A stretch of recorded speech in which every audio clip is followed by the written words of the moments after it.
Good morning, everyone. It is Kelly. What day is it? Hump day. Hump day. That's it. It is midweek, and it's time to, if you haven't already, like you need to be cranking. You should be at your peak by now, not there, and hopefully sustaining, right? Hopefully sustaining that all week long. Okay, so we love to start our day. Good morning, guys. I'm Paula. This is Kelly and Michelle, and we're here, Mom Master Coaches. And what we're doing every morning with you guys is saying good morning, Hero Moms, is to get our day started positive. We want to win our day. That's super important for us. And we want to share that win with you guys. That's also super important for us. So thank you guys that you guys hang out with us in the mornings. Let's get it started with our bell sound.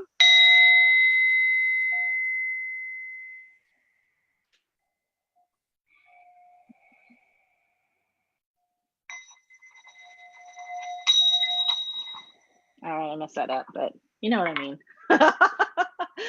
It's supposed to sound way prettier. I kind of crushed it.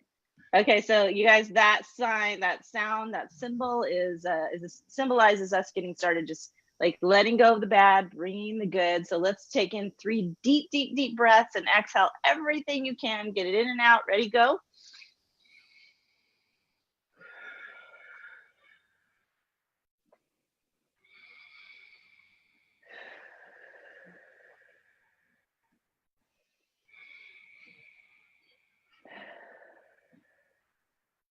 Awesome.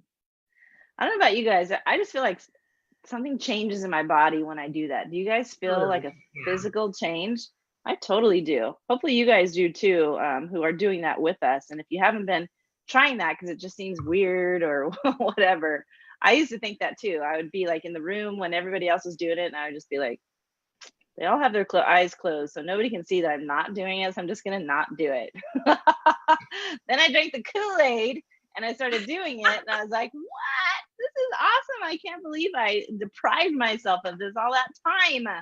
So just jump in, you guys. Jump in. What can it hurt? It's air. It's not going to hurt you. So don't let your ego get in the way of passing up an opportunity that could possibly change something for you. So just go for it. And then now let's go into our gratitudes, just getting our mind set and with an attitude of gratitude for the things that we have. Simple things. It doesn't have to be complex. Michelle, what are you grateful for today? I am grateful for adaptive equipment. Whoa, that one needs some explanation. So, some days I need help, like standing up or walking. And even though I didn't like it at first, because nobody wants to be, in their 40s on a walker, but I'm happy that I have these things because otherwise I would be still in the bed. I wouldn't even be able to be here with you guys. So I have to give praise to the stuff that gets me around when I have to use it. And I have cool ones too. They're red and you didn't get the boring equipment. So Michelle and boring. Cheers to the walker. Yeah. Cheers to the walker. Michelle's never boring, by the way, you guys, like ever. She's our little pinup girl. She's full of surprises. Kelly, how about you? I am grateful for my sleep tracker. I kind of reinstituted it again. I got away from it for a while, and now I've been doing it every night. And I'm still trying to understand what a good sleep cycle is. So I've been kind of doing that, because some of the days that it tells very well, I feel like I'm well. And then like last night I was up a couple times, but it said I slept well. So I'm like, okay. Yeah. So trying to figure that out without, adding extra money onto it. So I really don't want to buy the premium package yet, but I think it very interesting. I mean, I know I was up, but I don't feel bad this morning. I just remember being up going, why the hell am I up? So. Oh yeah. I've had nights like that. Yeah. Oh, I'm sorry. I thought you were talking still. I'm looking at the screen and you're talking. I'm like, how come I can't hear Kelly? because there's a slight delay. Okay. Kelly's done. All right. That's good. Okay. So for me, I was actually thinking about it this morning when I first woke up to like, and I had a good one, really, really good one, but I can't remember it now. I totally forgot what it was. Damn it. I hate when that happens. Okay. So I think of a new one. I'm grateful for, you know what, right now I'm really grateful for yoga. As maybe some of you heard, I'm on a new yoga adventure. I'm about to get start a yoga certification course. I love certification courses.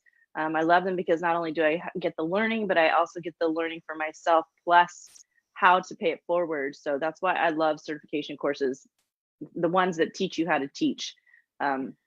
So right now I'm just kind of getting geared up. It doesn't start till April. So I'm just getting geared up and doing yoga classes. I've done yoga off and on for, I don't know, like a decade, but I haven't been in strict yoga mode for a little while. So part of the certification is to get me in that mode, to raise my level of energy, because that's mastering my energy is one of my 2019 goals. And so I knew I was going to have yoga as part of that. So just very, very grateful that yoga is popular enough in my day and age, you know, while I'm alive and pursuing that it's pretty easy to find really great yoga studios and yoga instructors locally, and lots of options, lots of really, really great options. So tomorrow morning, I'm going to try a new one. We've been going to this other one in our town. They're awesome. And tomorrow we're going to try a different one where we're going to go to get the certification from, and just meeting really cool people. So I'm really grateful to have a goal that I'm in, I'm in that place of activation with that goal, and just really already receiving really great benefits from starting my yoga practice up again. So I'm really grateful for that. And Erin's doing it with me, which is bonus. So both of us are getting that experience together, which puts us even more on the same page in terms of health, energy, and core values. So that helps a lot. That's what I'm grateful for. Yay. Okay, so we have some new questions for you guys. We love doing the questions every day because it brings up really great conversation, and we love the responses that you guys give us too. We read them out loud, so please make sure you do share. Hey, Jody. Jody's on. Good morning, Jody. Oh, can I ask a question for Jody that she asked me this morning? Of course. Jody, for your tea, double the amount of tea bags that you're using and brew it on the stove on like a really low heat, and just let it brew like for an hour, and that'll make your tea strong enough. And then 2, just start with your butter. Give us a thumbs up, Jody, if that helped you out, if you heard that. Okay, so our question for the day, you guys, is, you know, we try to have thought-provoking questions to kind of get us in that mindset of positive thinking, like we said earlier, so we can win our morning by winning the control of the way that we want to think, and then we win the day. So what gives your life meaning? Oh, I know. I think I know. Okay, go ahead. I think the most important thing in my life is love. And I think that really when you make those kind of connections, and I'm talking about real deep connections with somebody, or, you know, people in your family, friends, it doesn't matter who you love, but once that connection is deep enough that you can call it love, to me, that's priceless. And I think that's probably the best feeling in the world. That's good. And being able to love the people, you know, not only do they love you, but you love them. And, you know, that's really, you know, what should make the world go round. Absolutely. That's good. Kelly, how about you? For me, it just being in service to others. And it's like, I love my coaching. I love being able to help other people with that. I love, you know, helping out the HEROMOMs.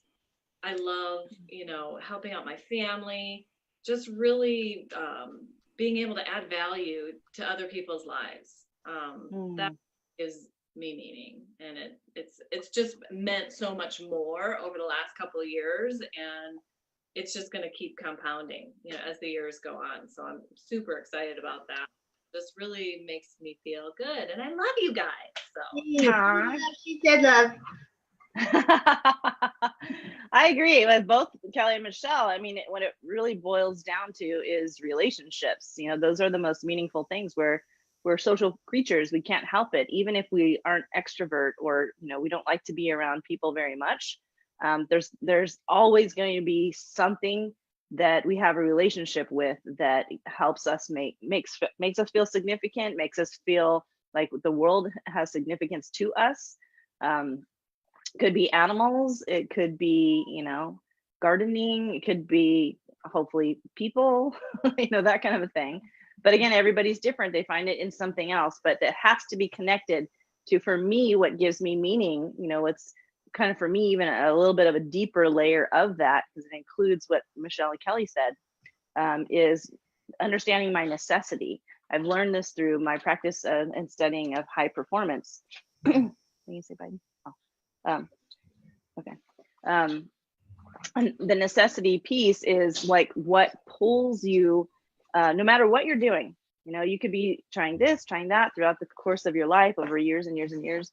But girl, drive safe, watch your step. Congratulations.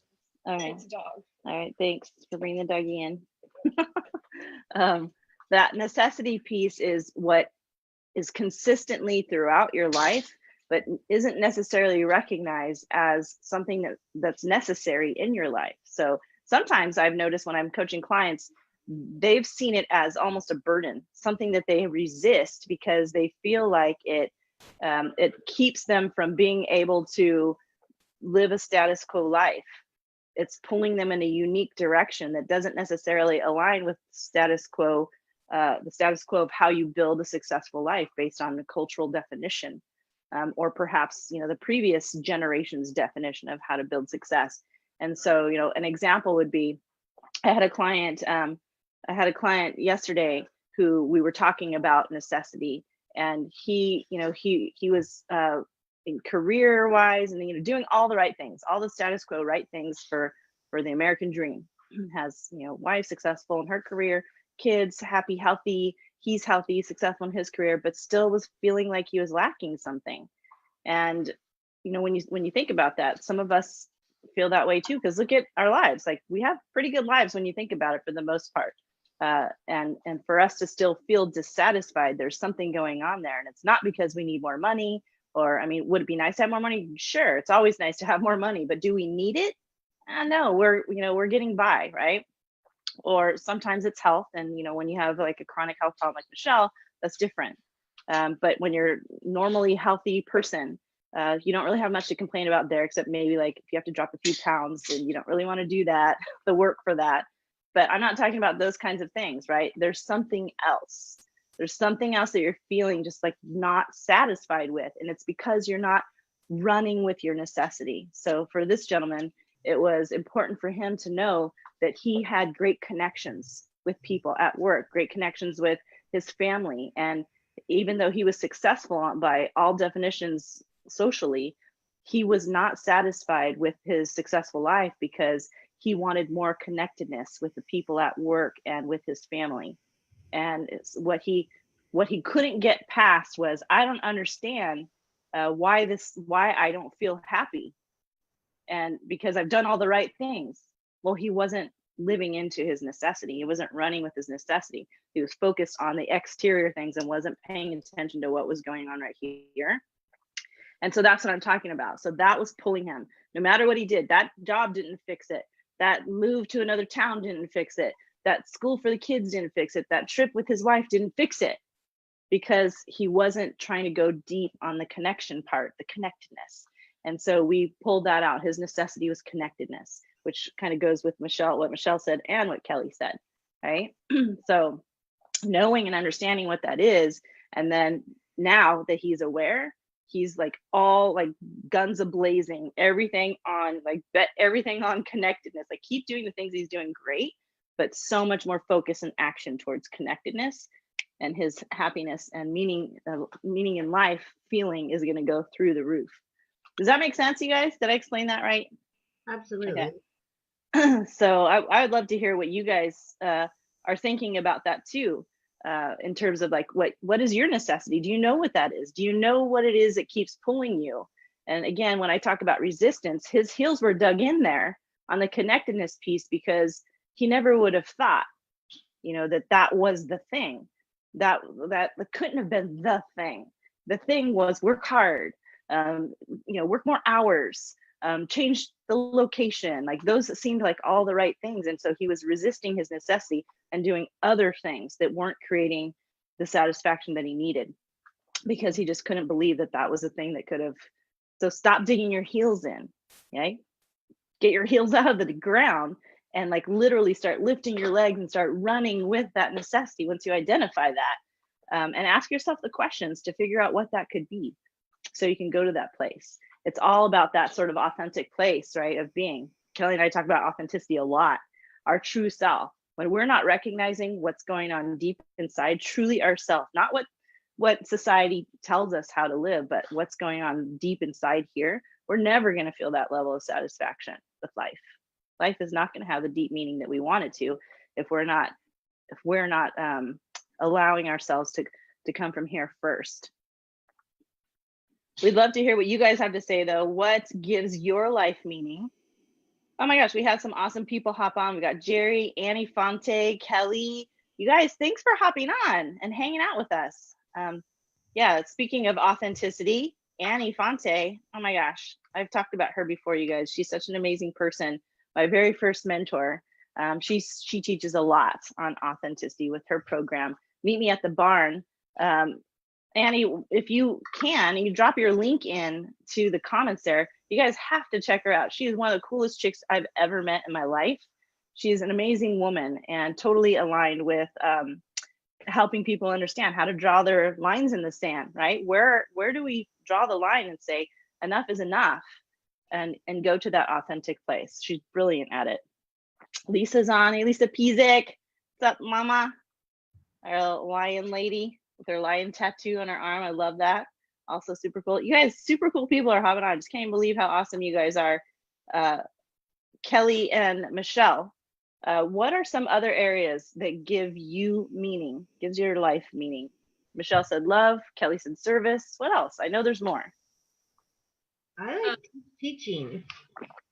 You like teaching? Yeah, I like to be able to teach people things. Like be beyond like recipes and stuff like that, but really help people get a handle on their nutrition and how they feel their bodies. I mean, to me, it's more than just saying eat this, don't eat that. So I think really educating people is very fulfilling to me.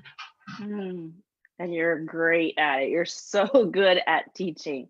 It's kind of like being taught by your grandma, not because Michelle's old or anything like that. She's not. She's young, but she's just like she's so warm and like it feels so safe, and it feels like just like somebody handing down knowledge from the previous generation and nurturing you with that information. Knowledge. Yeah, it is. Your knowledge. Yes, it's very valuable. She does it with so much heart. That's what I love about it. Kelly, how about you? What else for you?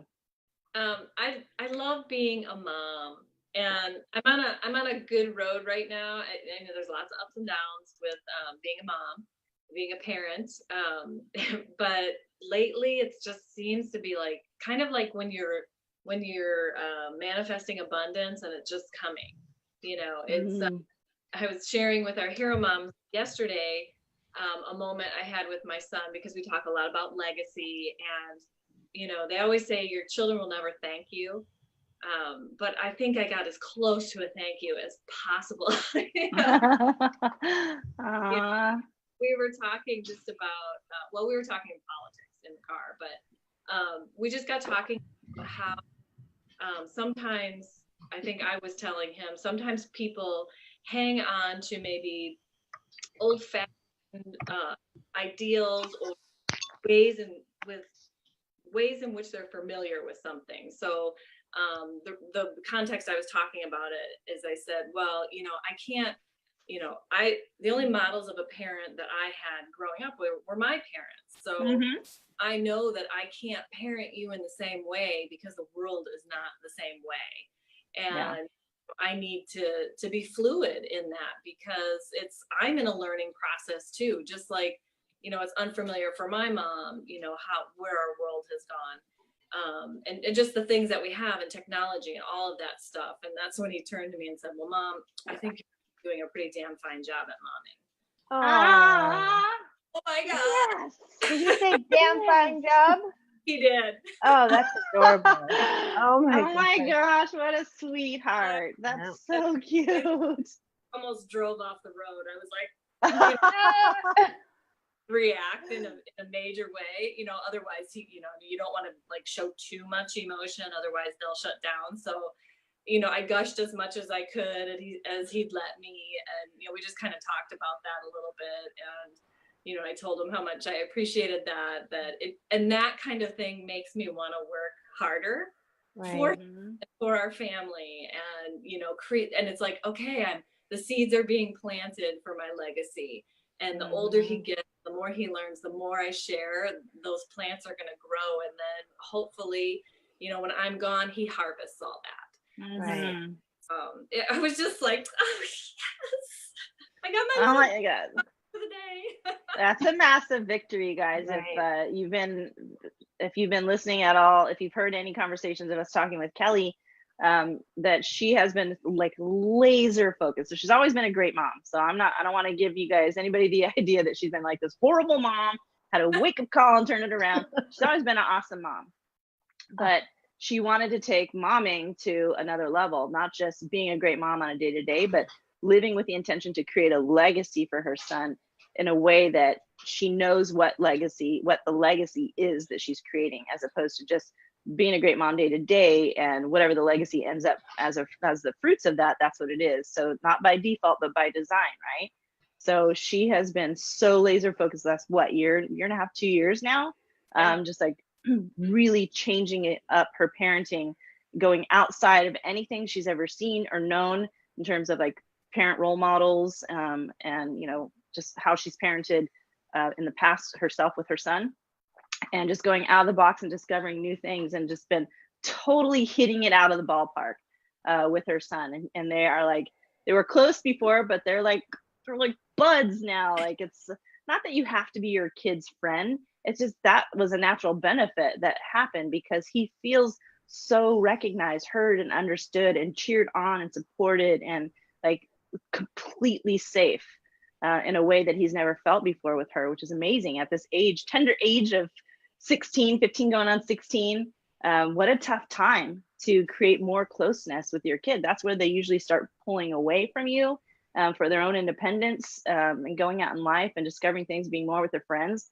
So to be at an age where that's happening, and Kelly's actually created a stronger connection with him, where he wants to spend more time talking to her. That is incredible, you guys. I know, if you have teens, you know how tough that age can be sometimes. So good job. Hats off to you, Kelly. That's awesome. The funny thing is, you look back on it, and you can't change the kid. It's you that has to change. It was me it took me changing the way I did things for him to sit back and go, wait a minute, she's not this, ogre that's going to get mad at me about this, or that type of thing. So yeah, work in progress for sure. And it's so funny how you say that. You know what that reminds me of? It reminds me of like Caesar the dog whisperer.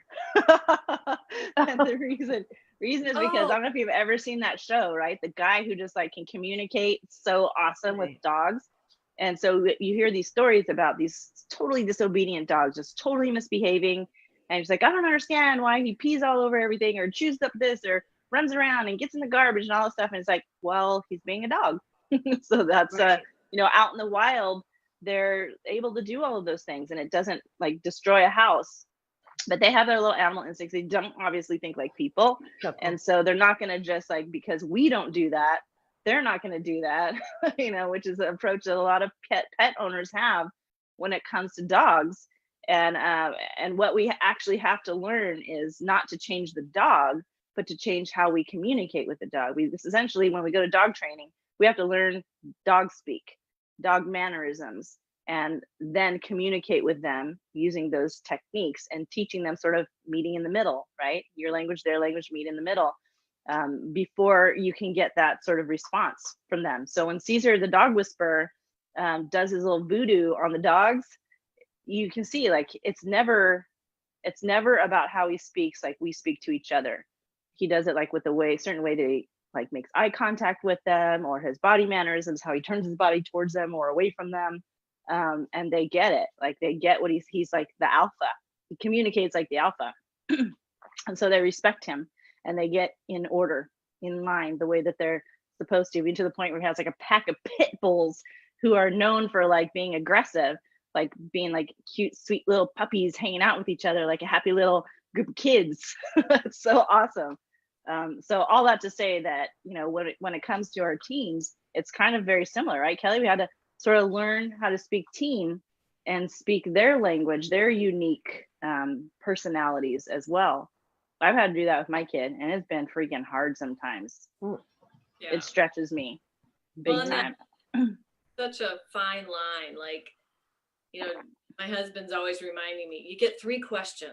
When he comes home, you get 3 questions and then you're done. You know, oh, that's a pretty good question. You know? But oh my gosh. You know, I don't recognize it, but he's like, you got to give him time to process and wait for him. And, you know, it's like, okay, you know, but I want him to tell me everything. How was your day? You know, but I'm learning. I'm definitely learning. So.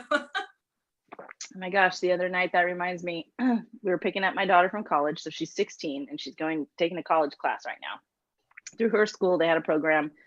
She got randomly picked. 10 kids got randomly picked to participate in a free college class.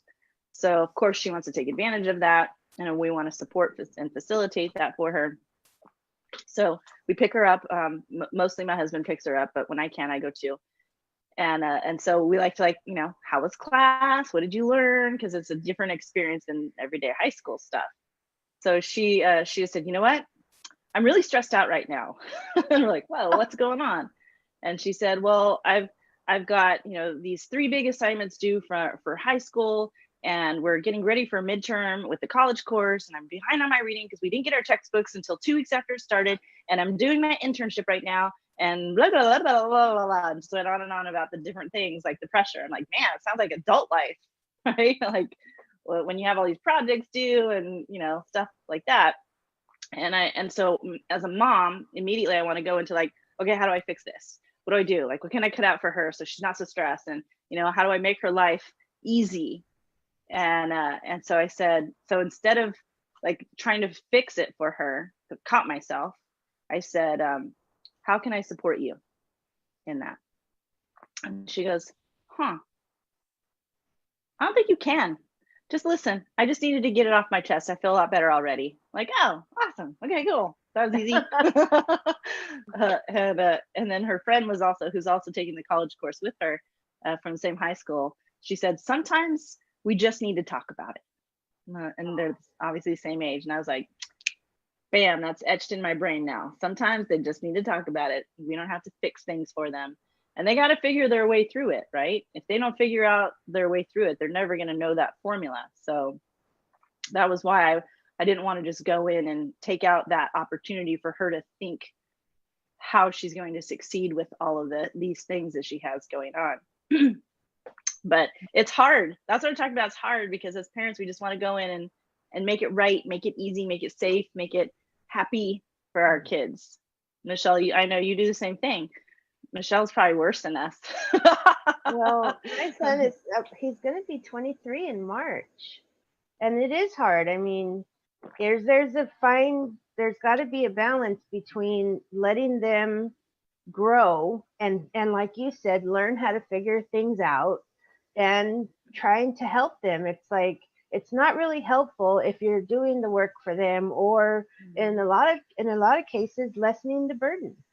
You know, I mean, when we were in school, I mean, I think it was different. I see the assignments as different now. I think we had a lot of pressure, you know, and yeah, I mean, learning to work through that can make you better at business or better at being a student. It can make you a stronger person because you can juggle those stresses, prioritize.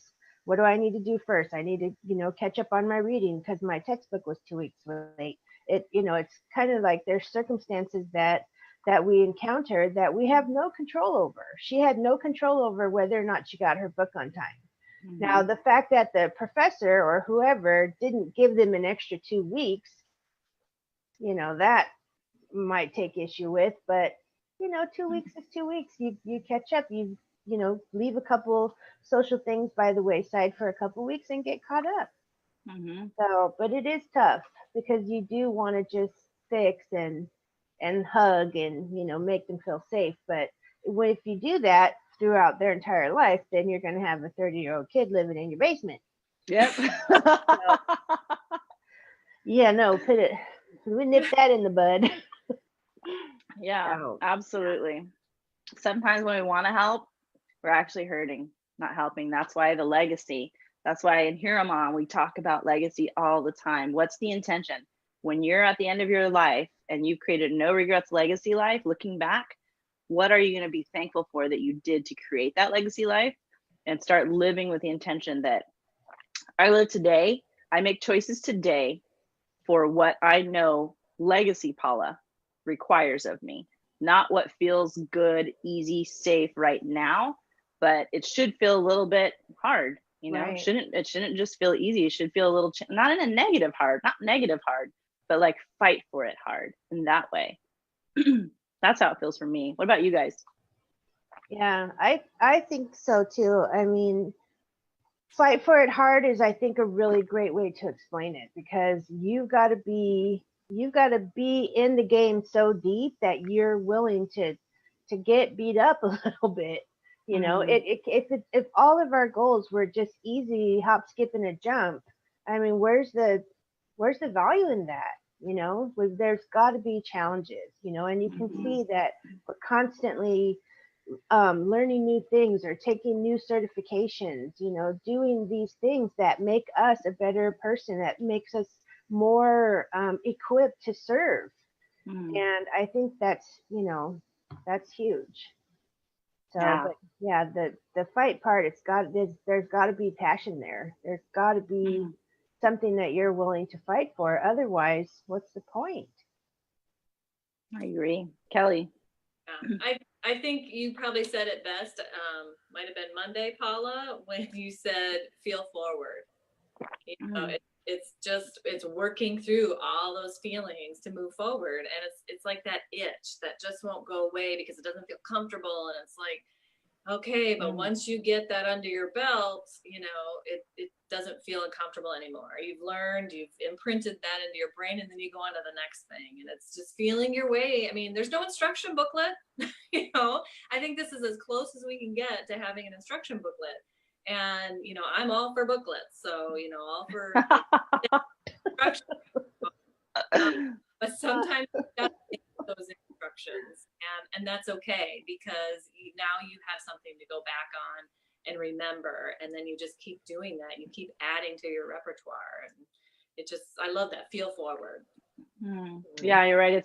It's layers and layers and layers of learning and new tools and getting rid of old tools and bringing in, or tweaking it, adjusting it, modifying it, amplifying it, leveraging. Like, there's just so many different approaches of how to do that. And we're never in that place where it's perfect, right? Hopefully we're never in that place where it's perfect.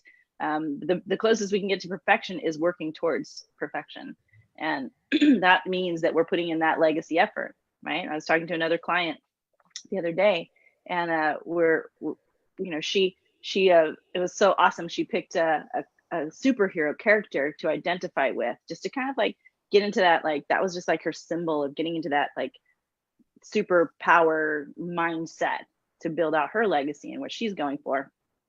And she picked Wonder Woman, which I thought was awesome. And let's just say her name was Rhonda. So I call her like Wonder Rhonda instead of Wonder Woman, right? And so when we talk, I say, okay, like, what's Wonder Rhonda going to need from you right now? Like, Wonder Rhonda is her at the end of her life, who has created that no regrets legacy life. So what is she requiring of you right now in this, whatever she's stuck in? What is she telling you need to do? Think from that perspective instead of feeling it from the pain that you're in or the struggle that you're in right now. Think from that higher self, right? And so I had her define what, who is Wonder Robin or Wonder Rhonda? Who is Wonder Rhonda? And who is, what is sort of the definition? What is her character? What does that look like? And so she started describing that, what that looks like. And being Wonder Rhonda, what does that mean? And she said, well, being Wonder Rhonda is like this perfect da da da da da da. And she kind of gave that definition. And I said, really? Are you sure that that's what it is for you? Because I think Wonder Rhonda is more about a mindset, more about how the way she thinks, how she navigates through life, how she builds out her legacy with intention. Every choice is an opportunity to be fully Wonder Rhonda. What is she going to choose? Is she going to believe that she can't be Wonder Rhonda until she gets to the end of her life? No, the whole point of being that Wonder character is that we're living a Wonder superhero life, not that we only get to be that right before we die. Like that would suck, right? Like, okay, it's time to die. I made it. Oh, but I no. don't get to enjoy it, right? And she's like, damn, that's good. I like that. And so, so now it goes by choice. Like every choice you make, is that the super version of you in that choice? Or are you trying to hit the easy button? Or are you going with old conditioning?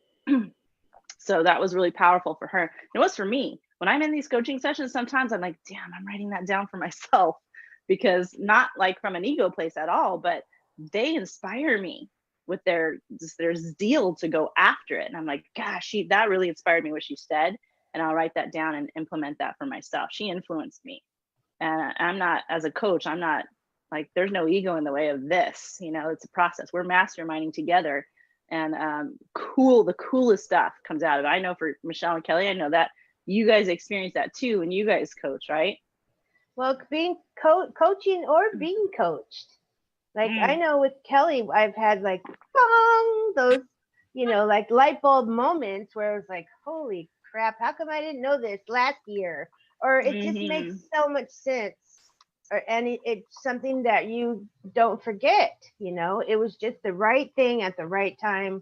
And it can be life changing because, sometimes when you're trying to figure things out by yourself, you're just really talking to yourself, right? You're not bouncing anything off of an expert or, you guys are trained at expert level, for this high performance stuff. And people, I think, don't really understand what that means. That high performance can affect or can benefit any person in any stage of their life. It's just about continuously trying to grow and master the things that are important for our legacies. And I think it's brilliant what you guys do. So I think, I'm just in awe of what you guys do. So.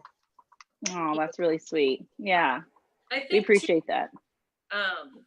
And I'm not minimizing this by any means, but sometimes we are so knee deep in the struggle. We're just very in there, kind of like, underwater where you can't hear or see anything. And you forget to just sit back and go, wait a minute, what's going on? Look around, like when you're trying to figure out a really hard math problem and you just forget what 2 + 2 is. Sometimes you just sit back and say, whoa, why? What's going on here?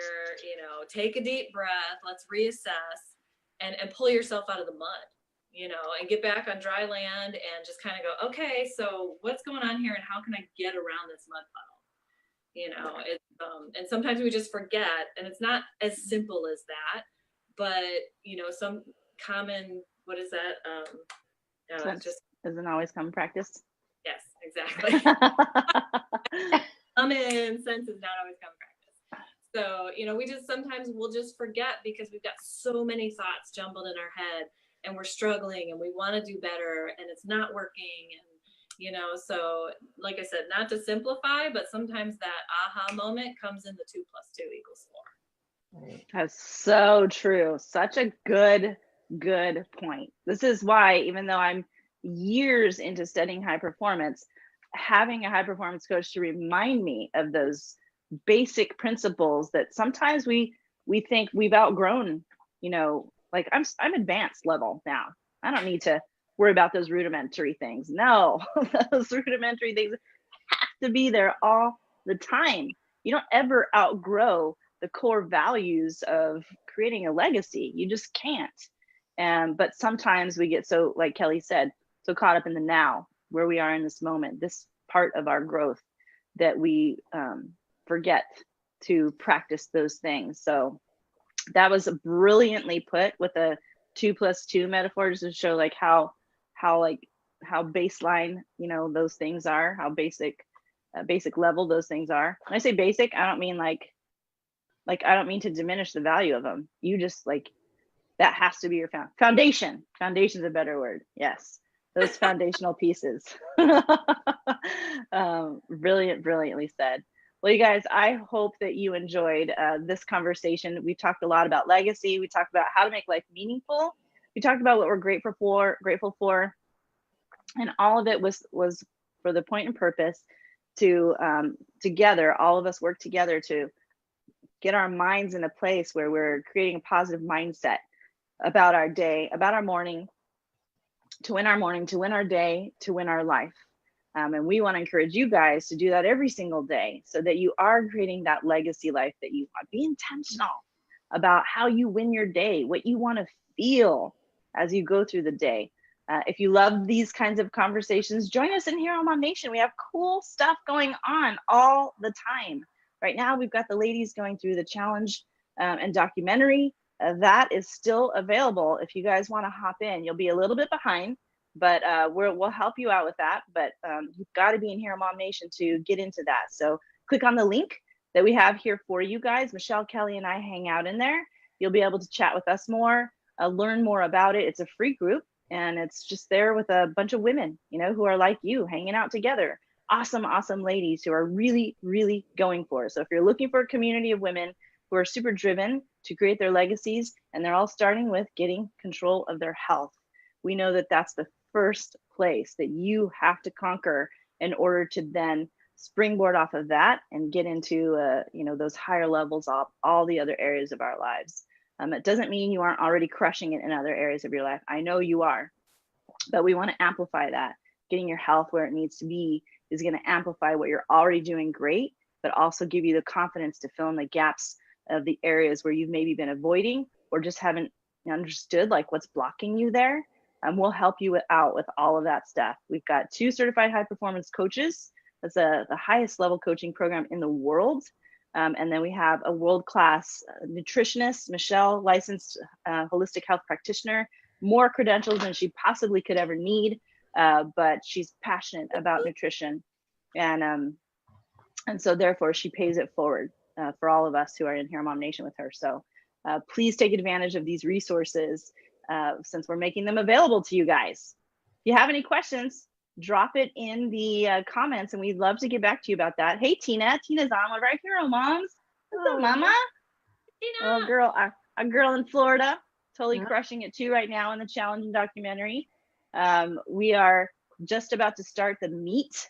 And when I say meat, I don't actually mean real meat, although there is real meat in the documentary, but to the heart of the program, in terms of like getting that learnings and the teachings about the mindset and the pieces that we're doing in terms of giving you what you guys need to get your health in order, designed, from an expert level place on all sides. So we appreciate you guys so much for joining us this morning. We'll talk to you again tomorrow morning. Kelly, Michelle, do you have any parting words? No. Be awesome. Take a chance. Awesome. Yes. Don't you have a song for Hump Day, Kelly? I should make one up. Yeah. We need an outro for Hump Day. All right, you guys. Thank you guys for joining us. We'll see you in the morning. Have an awesome day. Mwah. Bye.